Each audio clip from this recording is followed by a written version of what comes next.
Diane, on the books, let's say you have the books in the mud, and you have some books that are totally immersed in mud, some that aren't. First of all, first response would be wearing gloves.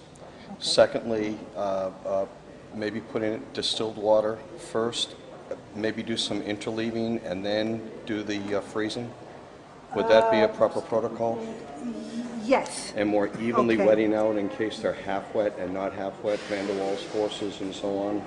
Obviously, it depends on the materials with which they're made. Mm-hmm. Because sometimes you can actually wash them and interleave them, okay, before you freeze them. Right. And that maybe would be the ideal thing.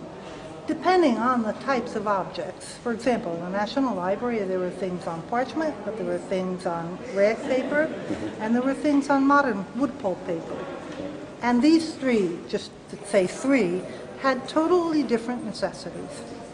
That's why it's extremely important, even for the private owner, to know what objects he has and what they're made of, in order to tell the persons eventually in need, this is a 1950 book printed on cheap paper. This is, because the more recent these objects are, and I'm not talking only about printed material, but paintings or any art objects, the more recent they are, the more problems they're going to create to you from that point of view.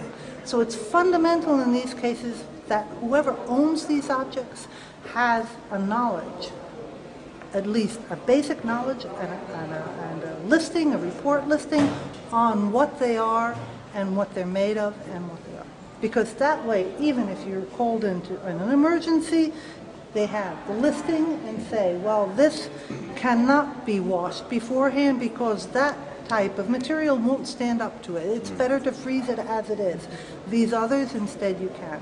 And then the people who are going to be doing the intervention can act in a more conscious way, a more, efficient way from that point of view.